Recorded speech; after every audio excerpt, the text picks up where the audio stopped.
And the clicker is here. All right, so really quick about me. So I went to BYU, obviously, graduated in entrepreneurial finance. Met my wife here. She double majored in both economics and poli-sci. Got a scholarship to Pepperdine Law. And we currently live in Los Angeles. We've got 2 amazing daughters, 5 and 3 years old. And some of my hobbies, beach volleyball, snowboarding, guitar, film, international travel, food, and of course, entrepreneurship. For those of you that are excited about being entrepreneurs, I hope you see business as your passion and as a true hobby, something that you could go and do for 80 hours a day or 80 hours a week and be just thrilled with it and excited for the challenge. So like Scott said, I own a company called Aptive. We specialize in environmentally responsible pest control solutions. We are the #1 fastest growing service company in America. In 2,000 cities, 27 different states. Been featured in a bunch of different news articles, media publications, Forbes, Fortune, Wall Street Journal. And we're on track to do about $160 million this year after about just over 2 years in business.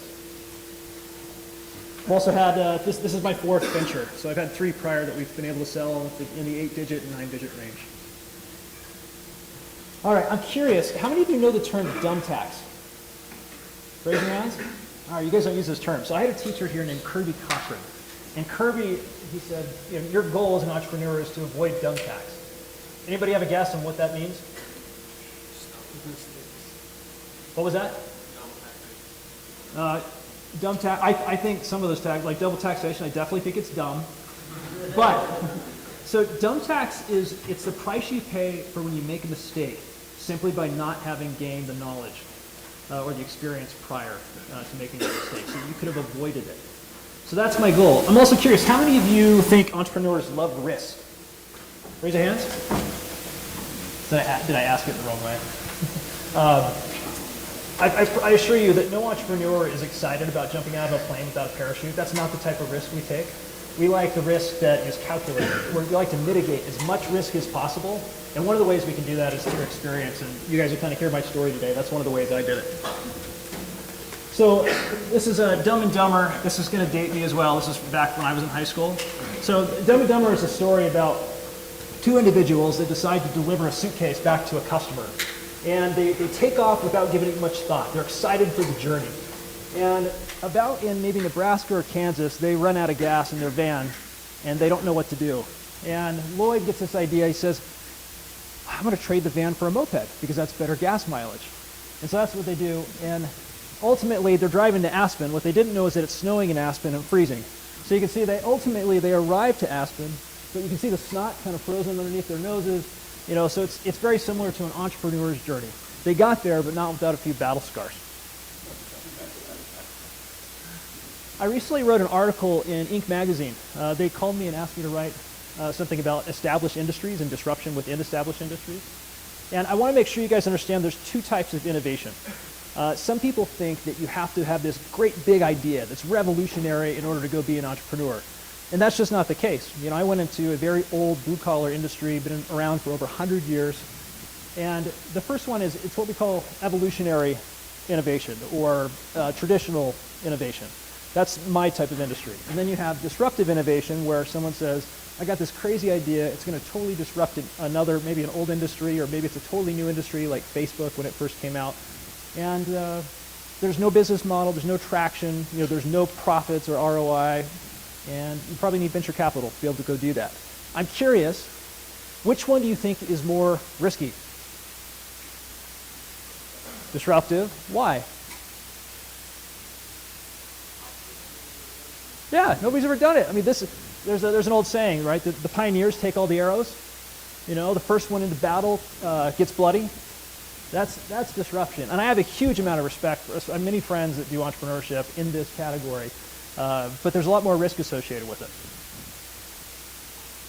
All right, so I want to set the stage a little bit about how I got, kind of from the time I got back from my mission, and then where, how did I ultimately get into entrepreneurship? So I got back from my mission from Panama City in '99, and I started thinking, okay, what do I do? I need to get a job, I need to get back to school.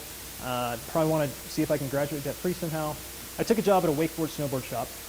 My day consisted in the summertime of wakeboarding in the summer in the morning, In the afternoon, I would go eat lunch and then go lay out by the pool and read a book. And then at night, I'd go work at the shop. And during one of the lunch times, or one of the periods, I had a friend that had this book called Rich Dad, Poor Dad. How many of you have read Rich Dad, Poor Dad? All right, I'm impressed. Wow, well done. So Rich Dad, Poor Dad, for those of you who don't know, is a book about personal finance and making smart decisions and accumulating wealth. And I thought, this is a good book. I like this. I think someday I will try, if I find an opportunity, maybe it's hard or whatever, but it pays more. I'm gonna take that and see if I can't make myself financially stable. So I had a friend who came to me and said, last summer I went out, I sold pest control in California, and I made about 25 grand doing that. And I thought, that is a lot more than what I'm making selling snowboards. I think I'm going to go try that. So I decided I'm going to go take that risk. And I was so excited, actually. I'd been planning it out. I said, okay, if I made that much each year over the 4 years I was in college, then I could graduate debt-free. I could start saving for a wedding ring in case that ever happens. And I can start saving for graduate school because I thought I wanted to go to MBA school. And so you can imagine how frustrating it was and how disappointed I was when I arrived to the area and sold zero for 5 days straight. Turned out I sucked at sales. So it was going to take some time in order to figure it out. I went to that weekend after 5 days of selling nothing. I knocked 1,000 doors, and not a single person said yes, which is actually really hard to do. And I had this problem. And entrepreneurs, we typically don't have problems. We call them opportunities, right, to be able to improve.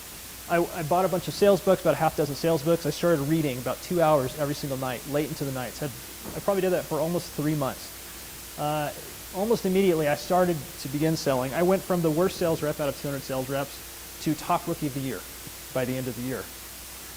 Gives you a little bit of intimation into my personality and what an entrepreneur is like. If you tell us that we can't do something, we're excited to be able to prove you wrong. So I created my own solution. I was a top first-year rep, and the next year, I worked at this really large company my first year. It was a great company, but it was a little bit old. The mentality was, for salespeople, it's kind of like a wet rag. Bring them out, throw a wet rag against the wall, see what sticks, and whatever doesn't, don't worry about it. And that really didn't make sense to me. I thought, why wouldn't the program try to train people better? Why aren't there sales videos? Why isn't the training manual a lot more in detail about sales? And I found a company where someone else, I'd sold 327 that first year, and I found another company where there's a 400 level individual and a 500 plus sales rep. If this might be one of the most important things I say to you guys today. Success breeds success. When I say that, it usually means write it down. The reason why is if you listen to them and you mimic success, oftentimes you can have that same level of success. It just rubs off over time. It's called the proximity theory. And I went to go work for this smaller company. I didn't realize how small it was. It probably would have scared me off if I understood it only had 2 locations and it had only been in business for a year. But the owner had run another large company, and this was kind of his first thing, and was doing well. When I got there, I found there was another problem. The problem was there was no sales training at all. He was a great sales trainer himself, amazing boss, super ethical, very, very motivational, but we just didn't have the training. It was a very young company. And so I asked him out of self-interest, I said, can I write the training manual? Can we start creating training videos and find ways to help, these sales reps that I brought out, my recruits? And he said, yeah, I'd love that. So we started working on that together. And by the end of the summer, we had an amazing training manual. And our guys had sold almost 200 accounts per rep, which is almost double what the industry average is. I got promoted to vice president of sales by doing that. Just by taking the initiative, doing something I wasn't necessarily going to get paid for. I knew that in commissions I would make more just by having my people get trained well. But a little extra initiative can go a long way. Sometimes, if you work only for work and to get a salary, it's not necessarily the best ways about going about things. If you want to get promoted in life, do something extra. The difference between 100% and 110% is only 10%. Okay, so I did this for 3 years. We grew the company from about $1.5 million to $10 million in just 3 summers. And this is kind of when opportunity meets luck. So I believe opportunity is when luck meets preparation. And this is how it happened for me. I was graduating. I had a 3.8 in my business classes. I was about to interview with investment banks. my resume, included managing over 100 different employees, and I was making a six-figure in college. I thought that was pretty cool. I thought that would look good to investment banks. And I went to my boss and I said, can I have you write me a really good letter of recommendation? I'm a little worried about how pest control is going to look to these fancy investment banks out in New York. And he says, Dave, I got to ask you a question. You're so good at this. Why are you going to go work 80, 100-hour weeks for an investment bank? If you just took that time and put it into a pest control company, I think you'd make a lot more. And I think you'd have a lot of fun doing something that you're already good at. So it took me a while. I had this vision of going off and kind of living this fancy finance dream. And it took me a while to shift gears. I mean, that's kind of a 180, right? Wall Street to pest control. So I had something to think about. I started thinking about business, thought about all my classes that I was studying. And I actually changed my major. Ultimately, once I made the decision, I changed from finance to entrepreneurial finance, so that it applied more into entrepreneurship. But if 80% of businesses fail within 5 years, and 97% of companies are out of business within 10 years, I thought, do I really want to take that risk? It's pretty scary. And I was reading a book called The E-Myth. I've heard you guys are no longer required to read this. But this book was the book that ultimately made my final decision to go forward with it.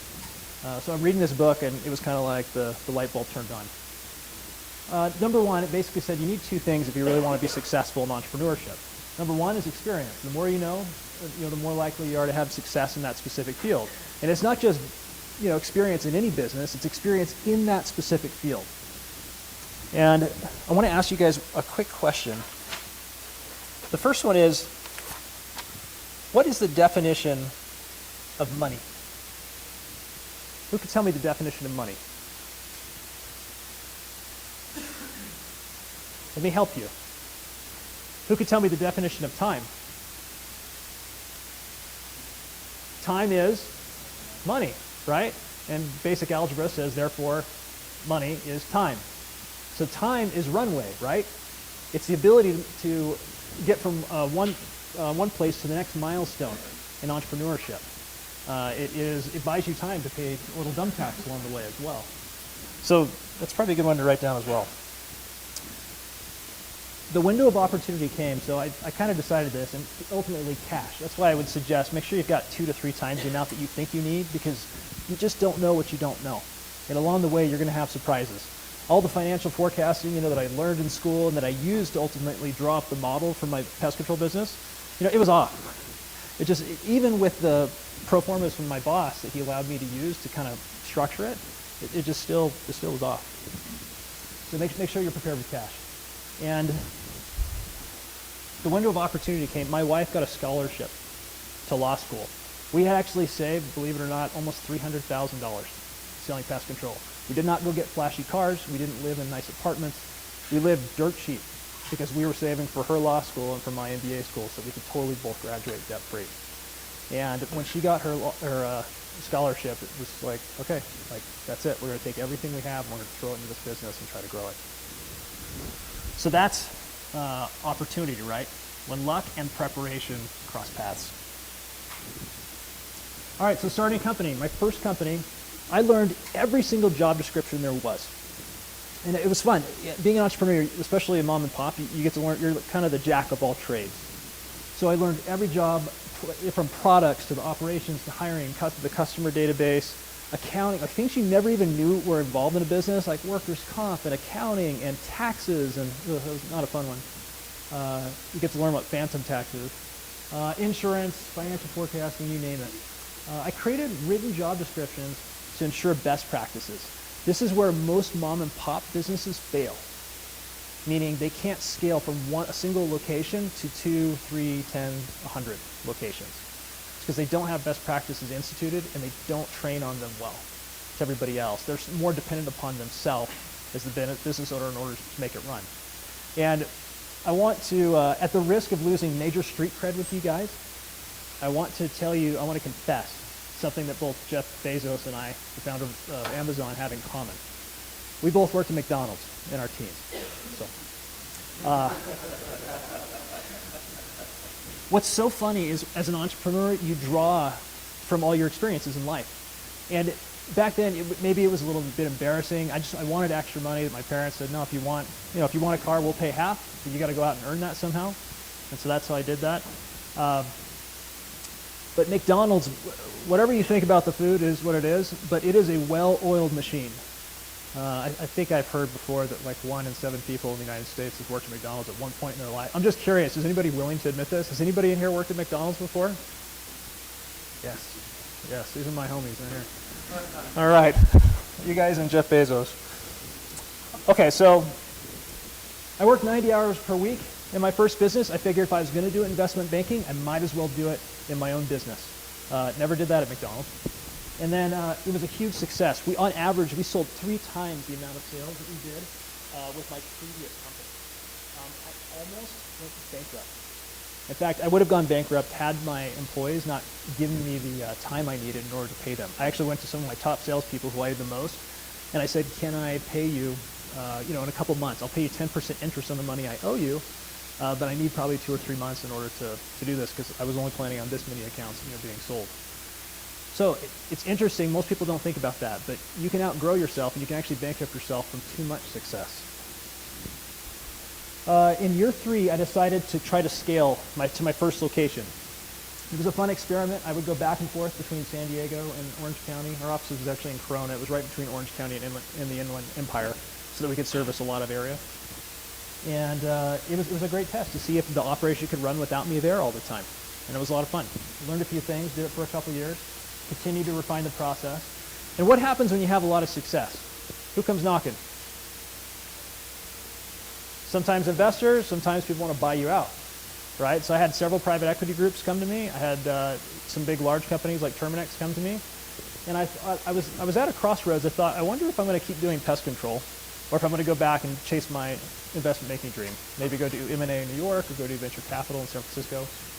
And I thought, I've done it this far along. It would really be cool to try to expand and see if I could have a regional company. Maybe extend outside the state of California and try it in multiple states. So that's what I decided to do. I sold my business for 8 digits and then rolled that capital into the next business to go even bigger. So I had a lot of dry powder. So we tested the model and actually we went into 9 states west of the Mississippi. The new model was called Eco First. This was my first incremental innovation was probably, the whole sales program. And I did that before I actually got into entrepreneurship. So I didn't realize I was entering entrepreneurship. My second one was, I had been on the doors so much, and I heard a lot of people saying, I wish there was a more family-friendly product, something that was more environmentally responsible. And so we totally owned it with our second company, Eco First, and just, we specialized in using products where, if a dog were to get into some sort of a product, it wouldn't matter. It could lick the ground, eat a dead bug, it'd be fine. And we had a lot of success that way. It involved a lot of travel. It was killing me.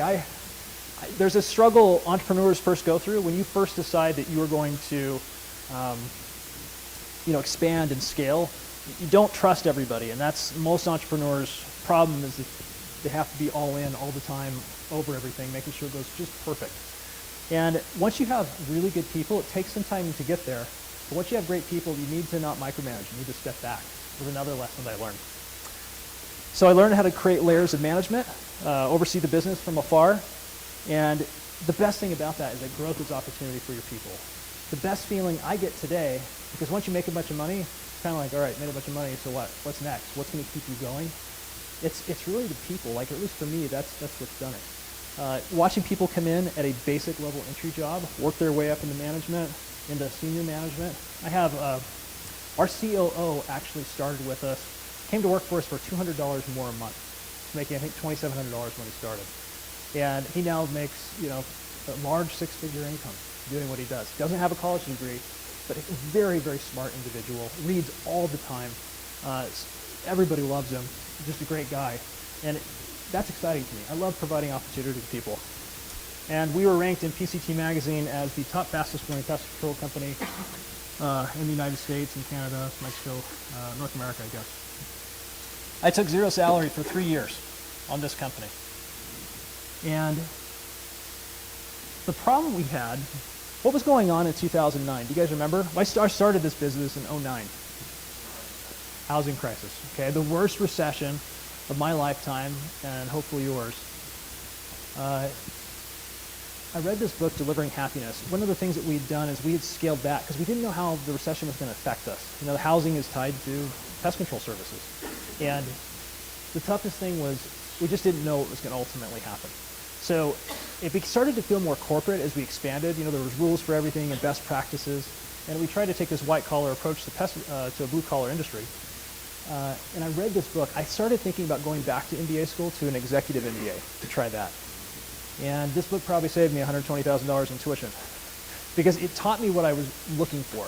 My question was, how do I continue to grow and keep that same family feeling, you know, that we had when we had just one location? Because that's when it was really fun. And the solution was ultimately culture. It was having core values. It was finding ways to have fun. And I had started studying Silicon Valley. I looked at Google and Facebook, and I'm studying Zappos, and they had all these great fun things, you know, activities and retreats and amenities, and just it really felt like they were taking care of their people, and I wanted to do that for my people, but I couldn't financially afford it. I'd gone 3 years without a salary. So I had some other people come and knocking and decided I'm going to sell this, and I'm going to roll all that money into the next one as well. And this is one of my favorite quotes from Tony Hsieh from that book. A great brand is a story that never stops unfolding. And this is where our incremental innovation really started humming. So my goal was to build a better company, not just a bigger one. And there's this Japanese philosophy called Kaizen. Has anybody heard of Kaizen? Okay, a few. So what is Kaizen? Anybody? Incremental progress. Yes? Through what?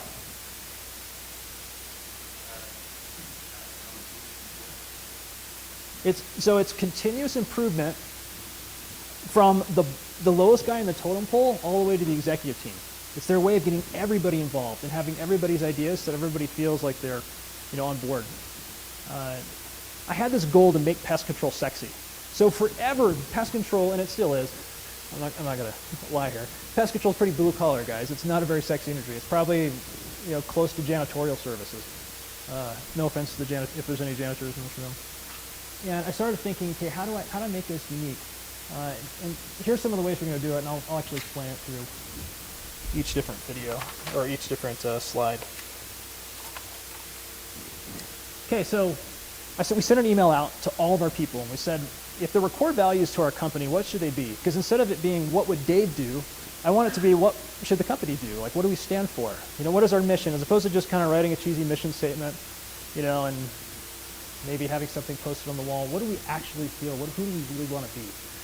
And so we came up, there was about 200 responses from our employees at the time. And the executive team, we tried to whittle them down to ultimately, we had 10 initially, and then we whittled them down even further into 6, just so they were simple and easy to remember. We started really promoting ourselves online through Facebook and Instagram, which probably today seems like a no-brainer, but it was a young concept back then, or a younger idea to do that. Why would a company need a Facebook page? It seems silly. We decided that we were going to give a portion of our profits back to charity. So Nothing But Nets, this is a group that, you know, there's over 750,000 people that die from malaria every year, which is transmitted by a mosquito bite. We decided, you know, that's a great charity that we can really get behind, right? We're a pest control company. We started inventing all kinds of gear, you know, and swag, you know, that people actually wanted to wear. I don't know how many of you have got, if you work for a company and they gave you like a shirt with the company name, but most of the time it's not something you want to wear. It's more like a rag. You're going to cut it up and maybe use it to clean the toilet or something. So we decided, let's create some really cool gear that people are excited to wear. So then it started getting really crazy. I hired a group, an interior designer called Wrap Studios, and these guys have worked with Google and North Face and a bunch of different tech companies. The Adobe building was created by them. And shout out to Corey Sistrunk for all his help with this. But we put in an NCAA basketball court at our headquarters. We had ping pong, foosball, pool tables. We put in a golf simulator. We had a lot of guys that liked to golf, but they couldn't, you know, golf during the wintertime in Utah. So we said, let's try this. We made it a place where people wanted to go. And so when most people walk into our organization, they say, what is this? Like, what tech company is this? Or is it an advertising firm? It's not what most people think of pest control. And I wanted to create a place that said, I care about my people. Because as we got bigger, one of the growing pains I had was it's just hard because you can't know everybody. In my first location, I knew everybody's name, I knew their kids' names, I knew what their dreams were, their aspirations in the company or outside the company.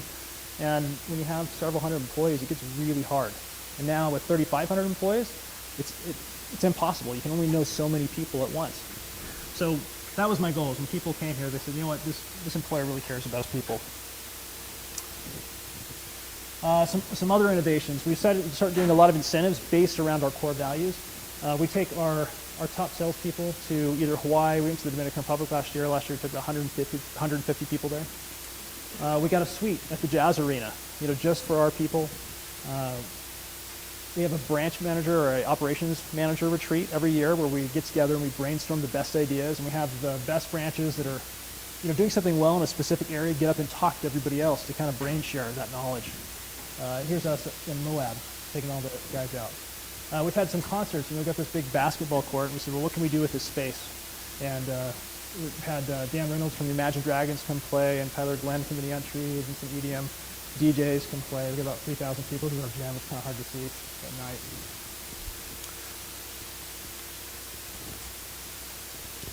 So the late Stephen Covey, always been a big fan, read all of his books.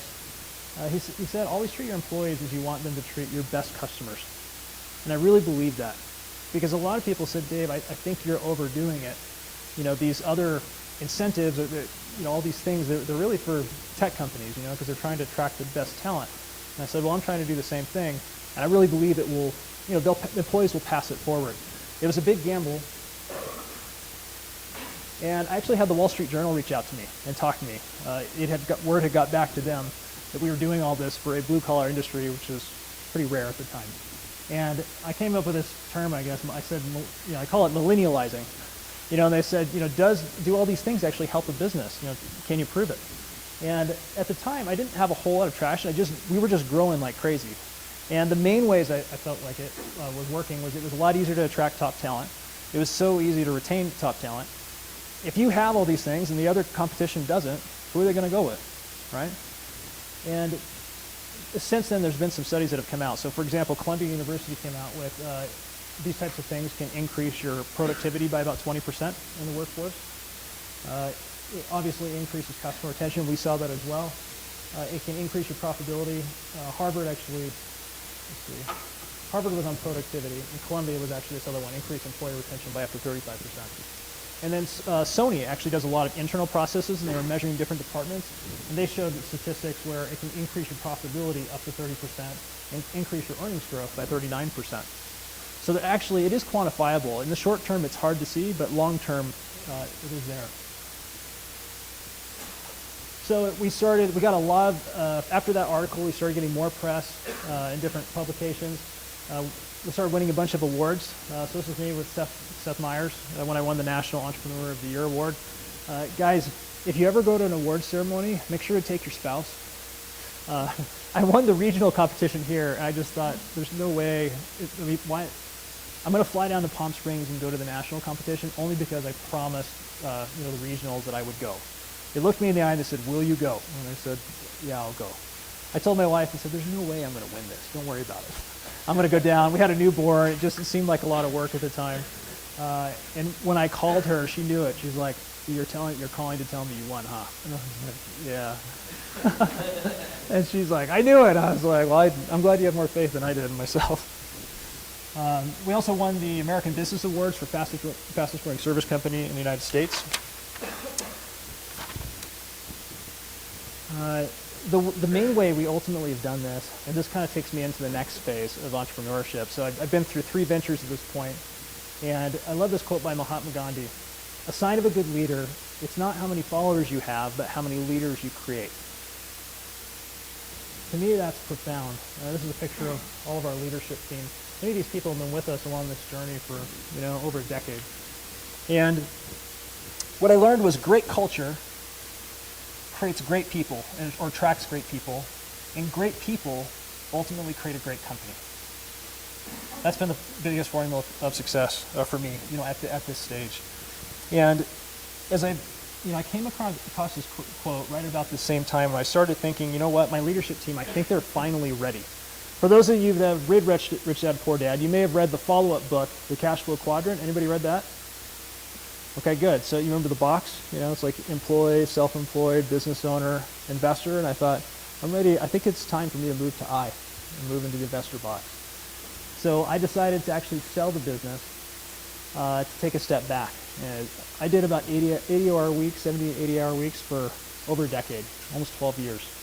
And so it's probably time to step back. We started having our family at that point. And I thought, I'm going to give 20% of my company away to all my people that have helped me along, on this journey. Every single manager, from sales managers to regional sales managers to branch managers, operations managers, executive team, everybody's going to have a piece of the next one. To me, this was kind of like an insurance policy. If I'm going to step back and really take more time off and just focus on innovation within the company, spend more time with my family, work maybe more of an 8 to 6er, which is about as little as I work. I thought that would be a good incentive to really drive the company. And what's crazy is the company has grown faster now than it ever has before. I kind of questioned, why didn't I give everybody, an incentive before? Why didn't I give equity away previously? So Aptive Environmental is our current company. We really want to build a legacy brand. And I haven't told anybody this. I'm going to disclose something to you guys in a second. This is really Kaizen 2.0 for us. We're really trying to use all of our people to continually improve. This has been a really big focus. If you're not growing, you're dying in business. And if you're not continually adapting, you're going to die. A good example of that is the Fortune 500 was created, when was that? It's back like in maybe 1955. Guess how many people, or how many companies are still on the Fortune 500 today? About 5%. And those are the best of the best companies that have ever been around in history, at least in the United States. Leadership, huge focus here. Create leaders. Just keep helping key employees capture that vision. You always have to be selling your vision as an entrepreneur and finding new people to carry it on without you, because you can't scale without that. And I'm going to tell you guys, so this is it. Our goal today, this is the first time I've actually really announced it publicly. We've been talking about it internally now for about 6 months. We're going to try to go for $1 billion valuation by 2022. Never would have thought pest control that was possible. I just got off the phone with a banker from Goldman Sachs on Friday discussing the idea, and we talked to several other brokers prior to that. And that's the goal now. So we'll see if we can be the first pest control unicorn in Utah. All right, so I want to share just a few tips for success in entrepreneurship that I've learned along the way. So you've got to learn how to conquer your fears. I love the example of comparing entrepreneurs to gladiators, because every time you get into the ring, you're that much more likely to die. Every day you go to work, statistically, companies are just dropping like flies along the way. Now, I don't know that that's necessarily true for experienced companies. You get so good at something that eventually, you're actually, it's a huge competitive advantage for you, similar to where we're at right now. But your real enemy is fear. Fear is the 4-letter F word in business. It kills countless dreams. It paralyzes people from achieving what they really want out of life. You got to bring that inner gladiator inside of you out and put that guy in charge. Problems are just muscle builders, right? They're just opportunities. If you look at problems as, if you get frustrated every time you see a problem, you might not be an entrepreneur. I don't know. You have to salivate. It's like the Pavlov's law, right? When the bell rings, there's a problem. It's like, all right, let's go. And entrepreneurship is a place for gladiators. It's not a place for dabbling wannabes, guys. I know some people, they like the idea of being something. I remember in college, or when I was in high school, I said, I think I want to be a doctor someday, because I thought that sounded cool. And then I took my first chemistry class, Chem 105. It was at 8 a.m. in the morning. I don't think I kept showing up after about 3 weeks. Got an unofficial withdrawal, had to retake it later. But that was kind of the end of my doctor dream. So it's got to be more than just wanting to be something. It's kind of like you're going to do this no matter what. It's gasoline on a fire, right? When somebody says something like, yeah, you can't do that. You're excited to go prove them wrong and find a way to work through it. I also think it's really important to find your why. So why do you want to be an entrepreneur? Why do you have to go grow this specific type of business? What is it? What's exciting about that? If you find your why first, the how will come later. So writing down maybe a dozen ideas, 24 ideas of why you have to do it. Getting leverage over yourself by dreaming big is really, really important. And also business, I think a lot of business owners get a bad rap, right? The one percenters or the evil business owners, they're creating this system for people. Like, you hear that sometimes in the media. And to me, business is really spiritual. It's such a great place. I think it is one of the most noblest professions that one can have. And the reason is because, it involves faith, it involves courage, charity, and you get to help so many people to grow and to provide jobs and to provide for families. Okay, learn how to sell. Granted, I probably have some bias on this, but entrepreneurs are sellers. They're always selling. They have a vision and they're getting people around their vision and excited about it. So Mark Cuban, he said, if you're willing to go door to door, you can sell anything. Your ability to persuade, it affects every aspect of your life in business. And it's not just in business, guys. It's not just sales and marketing. It has to do in your relationship, with your spouse. You have to be able to persuade from time to time. If you're a church leader, or if you just have a management job somewhere, like, you've got to be able to persuade people all the time about your ideas in order to get promoted, in order to seem credible. By the way, all these people actually did door to door. So Sarah Blakely from Spank, she's a billionaire. Michael Dell, another billionaire that started off his computer business just selling door to door. Ray Kroc from McDonald's sold door to doors. A lot of people that initially started door to door. And what I loved about my door to door experience was I met so many different types of people. I actually knocked over 60,000 doors during the 4 summers that I did it. And you meet people from every background, middle income, upper income, whatever race, whatever religion. And it's so fascinating. You start learning a lot about different things that different demographics like. It's extremely helpful. Choose your team wisely. You guys have probably heard that venture capitalists bet on people as opposed to just the idea. Because the idea, you can iterate or you can actually pivot and go to a totally different idea. But if you've got the right team, eventually they're going to figure it out and make it work. Or at least, hopefully. 95% of the time they don't, but at least that's the goal. So choose your team wisely. People will either inspire you or they will drain you. And if you have people that are draining you, it's not fair to keep them around because it hurts everybody else in your team. So that's actually a really hard thing to do because you want to be a human being, you want what's best, you want to help people improve, but at some point you have to gauge whether they can or can't, and you've got to make that call. And that's a tough one.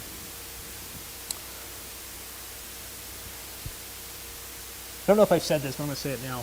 You guys are the sum of your 5 closest friends. This is one of the reasons why entrepreneurs, they network with each other. They need to find other believers in themselves. You're the sum of your 5 closest friends. Tell me where you'll be in 5 years, and I will tell you where you will be.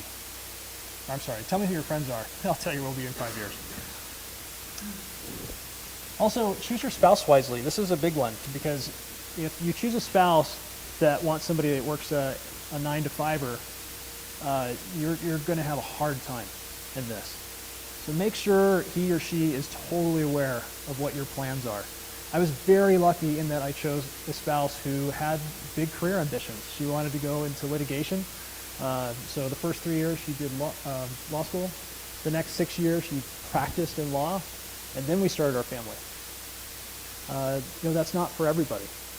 It was perfect for me because while she's studying 80 hours a week at law school, I'm working 90 hours a week, 100 hours a week at my business.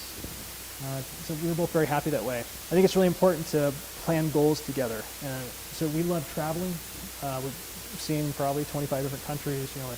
I'm nowhere near David Smith. If David has spoke to you guys, I'm not sure. I think he's over 60. I'm trying to catch up with David. But yeah, if she's not on board, you guys are not going to be happy. So make sure you guys have really got that nailed. Standing for something. This one's really important, guys. I never want to meet the tax man someday. I'm overly cautious in my taxes. I've actually had accountants when I go out to eat. My father-in-law, I'm going to get in trouble since it's on video, but my father-in-law once said, hey, why don't you write this off? We're talking business over dinner. I'm like, well, but yeah, it's family and it's not really we're not really talking about a specific, this isn't like a specific meeting or whatever. So I wouldn't write it off. I'm overly cautious about taxes. Don't want to ever have to meet the tax man or go to jail. My mom passed away this last year, and it's made me think a lot about what my mom taught me. And this is a big one. She used to tell me all the time, integrity is what you do when nobody else is looking. In our industry, summer sales has a mixed reputation. And unfortunately, it comes from people that, they claim that, well, the end justifies the means. And I'll give you guys an example. I had a salesperson who had a sales team. They were doing over $1 million a year for my company. And I found out that this salesperson was stealing office sales from us, going into the computer and changing things. And I had a decision to make. Was I going to pass on $1 million? Because I knew this individual was going to take his sales team and go somewhere else. And I thought, is it worth $1 million to me to let this person go? And I let the person go. You have to make a stand at some point. And it's so much easier to be honest 100% of the time instead of 98% of the time. Time management. Okay, there's a class, and I'm not sure if it's still here. Is anybody taking the class Student Effectiveness? Does that exist anymore? Man, you guys are missing out. This is such a good class. It was like a little 1-credit class. And I'm so grateful for my teacher for everything she taught me. So I'm going to go through some of these things. This is probably, if you want to build relationships with people, time management is huge. So number one, if you want to create loyal employees and raving fans, this is how you do it. First, return calls. It seems like common sense, but return calls quickly within the same day. Don't hold off. My industry is horrible for that. If you think of like the construction industry, even worse. Respond to text, respond to emails. Always have a same-day communication policy. Beat deadlines. Avoid the 11th hour syndrome. In college, I can't say that I did that all the time. I procrastinated a lot in college. But once I finally, after I got married and still had another year in college, it was helpful. I actually started planning things out so that my wife and I could go do things on weekends. And when I started studying for a test 5 days in advance, it made it so much easier. And I got straight A's from then on. So remember that great quality work doesn't come in a rush scenario. It just doesn't. Be early. It's better to arrive 15 minutes earlier than to be 5 minutes late. It's my philosophy. People, they know they can count on you. It's not an excuse to let you go. The daily calendar. So, you guys remember? Well, actually, I'm not sure if you guys even use this anymore. So in the mission, they had this sheet. It was actually from Stephen Covey. And it has the whole week laid out. I could show it to you guys, but you'd think I was crazy because I cross everything out when I'm done. I actually get a hit of dopamine every time I do it. I love it. But I like looking at my calendar a full week. Got it. And what you want to do is you want to put things in A's, B's, and C's, meaning A is the most important, B is, yeah, you should probably get to it today, but it's not a have to, and C is you can bump this out anytime. A lot of people, they focus on B's and C's, and that's a big mistake. And just outwork the competition. If you work an extra 2 hours per day, that's an extra 3 months over the year. I was working, an extra 40 hours a week on top of the original 40, so get a lot done during that time. Finally, leaders and readers, got to read 1 book minimum per month. Read at least 30 minutes per day, no matter what. Subscribe to Audible. Use what's called net time. When you have no extra time, when you're walking to class, when you're driving to school, that's when you listen to your book. Education is a lifelong process. I'm one of the only people that kept my business books, at least that I know of, for my class or for my classes, and I use those actually during the early years of my business to start that. Good is the enemy of great. Always choose your best. Is the Good, Better, Best talk by Dallin H. Oaks. Love that talk. One of my favorite. And then finally, enjoy the journey, guys. You're going to have lots of tough times in entrepreneurship. I really enjoy. Sir Richard Branson, to me, is a crazy role model. This is a guy who has 8 different businesses that have done over $1 billion. 8. And I'm trying to just get to 1. So stay humble, enjoy the journey, and thanks so much for your time.